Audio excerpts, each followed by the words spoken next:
Movie start होते ही रनाई को दिखाया जाता है जो सोकर उठती है और उसके बाद एल्बम में अपनी पुरानी पिक्चर्स देख रही होती है और तभी उसका बेटा डॉल्टन भी वहाँ पर आ जाता है और वो भी अपनी मदर के साथ पिक्चर्स देखने बैठ जाता है। डॉल्टन अपनी मदर रनाई की बचपन की पिक्चर्स देखने के बाद अपने फादर जोश की बचपन की पिक्चर्स देखने के बारे में पूछता है, जिस पर उसकी मदर उसे आंसर करती है कि तुम्हारे फादर की बचपन की कोई भी पिक्चर नहीं है क्योंकि वो अपनी पिक्चर्स को संभाल कर नहीं रखती। इसके बाद रनाई अपनी बुक्स को एक बुक शेल्फ में रखती है लेकिन कोई उन बुक्स को गिरा देता है। रनाई समझती है कि शायद उन बुक्स को बच्चों ने गिराया है, जिस पर वो बच्चों को डांटती है, लेकिन असल में उन बुक्स को बच्चों ने नहीं गिराया था बल्कि किसी पावर ने गिराया। फिर जोश के जॉब पर जाने के बाद रनाई सारे घर को मैनेज करती है और फिर उसके बाद अपने सॉन्ग अपनी सिंगिंग की प्रैक्टिस करती है और तभी उसे उसकी छोटी बेटी की रोने की आवाज आती है और वो उसे चुप करवाने जाती है। वो अपनी बेटी को चुप करवाती है लेकिन चुप करवाने के बाद भी बच्ची बार बार रो रही होती है। रात को डॉल्टन जब खेल रहा होता है तब लॉफ्ट रूम का दरवाजा अपने आप ही खुल जाता है। डॉल्टन लॉफ्ट रूम में जाता है और वहाँ पर लाइट ऑन करने की वजह से वो एक सीढ़ी से स्लिप होकर गिर जाता है और वहीं पर डॉल्टन किसी चीज को देखकर चीखना चिल्लाना शुरू कर देता है। उसकी चीख रनाई और जोश सुन लेते हैं और वो भागकर डॉल्टन के पास आता है। डॉल्टन वहाँ पर किस चीज से डरा था ये बात वो उन्हें नहीं बताता, वो सिर्फ ये बताता है कि वो सीढ़ियों से गिर गया था। गिरने की वजह से डॉल्टन के सर और पांव पर मामूली सी चोटें लग जाती और जोश उसे उठाकर उसके रूम में ले जाता है। रनाई क्योंकि सुबह से ही अपना म्यूजिक शीट का बॉक्स ढूंढ रही होती है और वो देखती है कि वो बॉक्स भी लॉफ्ट रूम में ही पड़ा हुआ और वो बॉक्स उसी साइड पर पड़ा हुआ था जिस साइड पर देखकर डॉल्टन डर गया। नेक्स्ट मॉर्निंग में जब जोश डॉल्टन को उठाता है तब वो नहीं उठता, जिस पर जोश और रनाई उसे हॉस्पिटल लेकर जाते और वहाँ पर उन्हें ये बैड न्यूज मिलती है कि डॉल्टन कोमा में चला गया। और यहाँ अजीब बात ये थी कि डॉल्टन के कोमा में जाने का असल रीजन डॉक्टर भी नहीं बता पा रहे, उन्हें कुछ समझ ही नहीं आ रहा क्योंकि उसके सारे टेस्ट नॉर्मल थे। इसके बाद 3 महीने गुजर जाने के बाद उनके घर को दिखाया जाता है। तब तक वो लोग डॉल्टन को घर ले आते हैं लेकिन डॉल्टन अभी भी ठीक नहीं हुआ होता, वो अभी तक कोमा में ही होता। फिर रनाई जब सिंगिंग प्रैक्टिस कर रही होती है तब उसकी बेबी के रूम से बेबी मॉनिटर में कुछ लोगों के बोलने की आवाजें आती है और वो आवाजें आहिस्ता आहिस्ता तेज होती जाती है और फिर वो बच्ची रोने लग जाती है। तब रनाई भागकर वहाँ जाती है लेकिन वहाँ पर कोई भी नहीं होता। रात को रनाई का दूसरा बेटा फॉस्टर उसको कहता है कि मैं अपना रूम चेंज करना चाहता हूँ। तब रीजन पूछने पर वो बताता है कि रात को डॉल्टन नींद में चलता है जिसकी वजह से वो डर जाता है। हालांकि फॉस्टर का रूम डॉल्टन के रूम के बिल्कुल सामने होता है और डॉल्टन तो कोमा में था तो इसी वजह से रनाई उसकी बात पर ज्यादा ध्यान नहीं देती। आधी रात को फॉस्टर की आंख खुलती है और वो सामने वाले रूम में देखता है जहाँ पर डॉल्टन सो रहा होता है, जिसकी वजह से वो बहुत डर जाता है और अपने रूम का डोर बंद कर लेता है। तभी वो नोटिस करता है कि उसके रूम के बाहर कोई चल रहा है। तब फॉस्टर डर कर जल्दी से भागकर अपने बेड पर आ जाता है। जोश और रनाई अपने रूम में होते हैं तब उनके मेन दरवाजे पर नॉक होता है। जोश वहाँ पर जाकर चेक करता है कि कौन है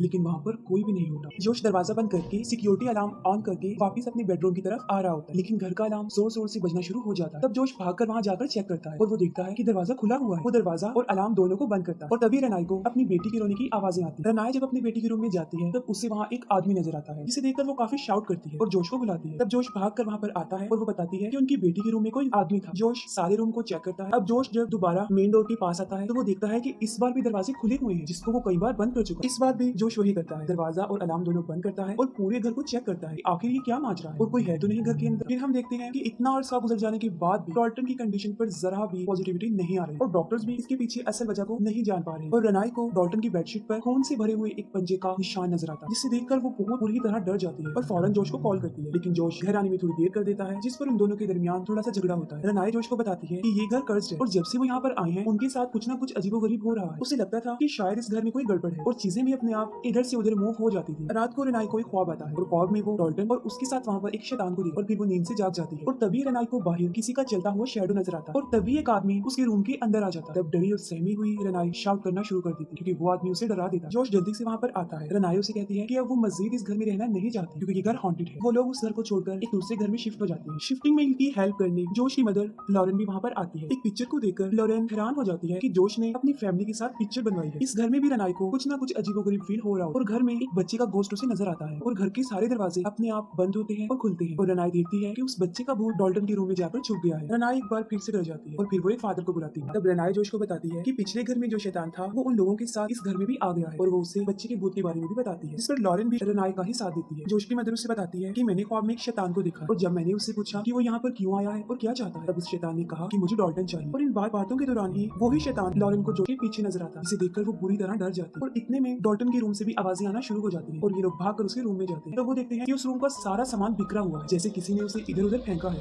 और यहाँ तक कि डॉल्टन भी अपने बेड से नीचे गिरा हुआ था। ये सब कुछ देखकर रनाई मजीद डर जाती है और फिर लॉरेन पैरानॉर्मल एक्टिविटी की स्पेशलिस्ट एलिस को बुलवाती है। एलिस घर आती है और जब वो डॉल्टन के रूम में जाती है तब वहाँ पर उसे किसी शैतान की प्रेजेंस का एहसास होता है। एलिस को वहाँ पर शैतान नजर आता है और साथ साथ उसे उस शैतान का इरादा भी पता चल जाता है कि वो डॉल्टन के लिए ही यहाँ पर आया। जोश रनाई को बताती है कि डॉल्टन कोमा में नहीं है बल्कि उसकी ऐसी हालत एक ऐसी खूबी की वजह से हुई है जो हर किसी के पास नहीं होती और इस खूबी की वजह से ही डॉल्टन की सोल इस दुनिया को छोड़कर कहीं और जा सकता है और डॉल्टन की सोल एक ऐसी दुनिया में जाकर फंस गई है जहाँ पर मरे हुए लोग रहते हैं, यानी डॉल्टन की सोल भूतों की दुनिया में चली गई है और इसीलिए घर बदलने से भी कोई फर्क नहीं पड़ा क्योंकि हॉन्टेड उनका घर नहीं था बल्कि डॉल्टन की वहाँ पर होने की वजह से डीमन सोल उसकी तरफ आ रही है ताकि उसे पोजेस कर सके क्योंकि किसी भी इंसान को पोजेस करना आसान नहीं होता और इसीलिए वो सारे शैतान बहुत बहुत अरसे से ये कोशिशें कर रही है। और जॉश डॉल्टन के पास चला जाता है और उसे कहता है कि अगर तुम मुझे सुन सकते हो तो मुझे कोई हिंट दो। और तभी डॉल्टन की बनाई हुई पेंटिंग्स में एक पेज नीचे गिरता है। जॉश उस पेज को उठा लेता है और उसकी नजर डॉल्टन की बनाई गई बाकी पेंटिंग्स पर जाती है और उन ड्राइंग्स में एक ड्राइंग वो भी होती है जो उस शैतान की, जिस पर जॉश को रियलाइज होता है कि एलिस बिल्कुल ठीक थी। एलिस और उसके साथी डॉल्टन से कनेक्ट करने की कोशिश करते हैं और उसके साथ उनका राब्ता हो भी जाता है। डॉल्टन उनकी आवाज सुन सकता था और वो उन्हें रिप्लाई भी करता है। डॉल्टन ने बताता है कि वो एक आदमी से डरा हुआ है जिसके चेहरे पर बहुत ज्यादा आग है और डॉल्टन इन लोगों से बात करने से डरता है क्योंकि उसे इस बात का डर था कि कहीं वो शैतान उनकी कन्वर्सेशन ना सुने। डॉल्टन डरी हुई आवाज में कहता है कि उस शैतान ने हमारी बातें सुन ली है और इसके साथ साथ डॉल्टन बुरी तरह डर जाता है और इसके साथ ही उन लोगों के साथ अजीबोगरीब होना शुरू हो जाता है। और डॉल्टन अपने बेड से उठकर इन लोगों के पास आ जाता है और उस वक्त डॉल्टन के पास ऐसी पावर होती है कि वो उन लोगों को इधर उधर फेंक रहा होता है और साथ साथ वो टेबल और चीजों को भी इधर उधर फेंकता है। और तभी बाकी गोस्ट भी वहाँ पर पहुंच जाते हैं और एक शैतान रेनाई को पकड़कर उसे डरा देता है और इस बार जोश भी उसे देख लेता है। और जब जोश रेनाई को बचाने की कोशिश करता है तब वो शैतान उसे दूर फेंक देता है। और इन सबके दौरान एलिस डॉल्टन से उस शैतान को भगाने की कोशिश करती है। तब डॉल्टन जमीन पर गिर जाता है और सब कुछ अपनी नॉर्मल हालत में वापस आ जाता है। असल में डॉल्टन अभी भी कोमा में ही होता है और जो कुछ देर पहले उन लोगों के साथ हुआ था उसकी सारी रिकॉर्डिंग में हमें दिखाया जाता है कि वो शैतान डॉल्टन के पीछे खड़ा हुआ था जो उसकी बॉडी को पोजेस करना चाहता था और वही डॉल्टन से वो सब कुछ करवा रहा था। लॉरेन जोश को बताती है कि जब वो 8 साल का था तब वो नींद में डर जाता था और उसे एक बूढ़ी औरत नजर आती थी और वो अपनी मदर को बताता था। उस बूढ़ी औरत से जोश डरता भी था लेकिन लॉरेन ने उसकी बातों पर ध्यान नहीं दिया और जब उसने जोश की पिक्चर्स बनाई तो हर पिक्चर में वो बूढ़ी औरत भी उसके साथ कैप्चर हो गई। उस बूढ़ी औरत का मोटिव ये था कि वो जोश की सोल को मरी हुई दुनिया में ले जाकर उसकी बॉडी को पोजेस कर सके। वो कहती है कि ये सब होने के बाद उसने एलिस से मदद ली थी और जोश को इन सब चीजों से बचा लिया था। एलिस ने जोश के माइंड से सारी वो बैड मेमोरीज को खत्म कर दिया था लेकिन आज तक जोश पिक्चर्स खिंचवाने से डरता है और यही वजह है कि एल्बम में उसकी कोई बचपन की पिक्चर भी नहीं थी। एलिस उसे कहती है कि अब जोश ही है जो डॉल्टन को बचा सकता है और वो उन मरे हुए लोगों की दुनिया में जाकर डॉल्टन को वहाँ से बचाकर ला सके। और वो कहती है कि इस बात का ध्यान रखना कि वहाँ के लोगों को ये पता ना चल सके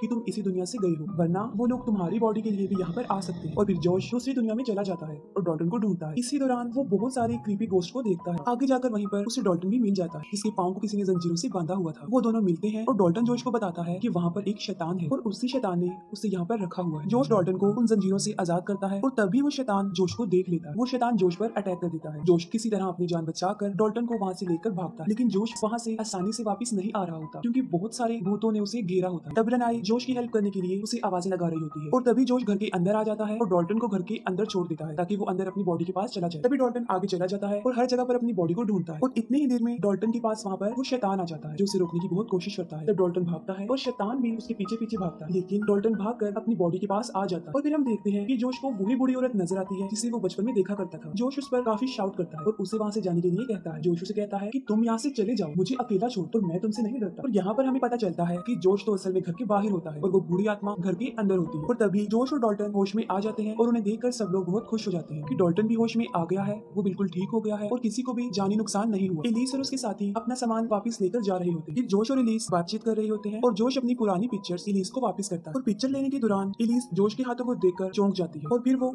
जोश की पिक्चर बनाती है जिस पर जोश काफी भड़क जाता है। और यहाँ पर हमें पता चलता है कि वो बूढ़ी औरत का गोश्त जोश की बॉडी में आ चुका है और अब जोश की सोल दूसरी दुनिया में फंस गई है। वो एलिस पर अटैक करता है और उसका गला घोटकर उसे मार देता है। और इन सबके दौरान एलिस की चीखने की आवाज रेनाई सुन लेती है और वो उसे देखने जाती है। जब रेनाई वहाँ पर आती है तब वो एलिस को मरा हुआ देखकर पूरी तरह डर जाती है और वो उसी कैमरे में जोश की फोटो यानी उस बूढ़ी औरत की सोल को देखती है जिसे देखकर वो काफी हैरान भी हो जाती है और डर भी जाती है। और इतनी ही देर में उसके पीछे जोश आ जाता है और रेनाई डर जाती है और इसके साथ ही ये मूवी यहीं पर एंड हो जाती है।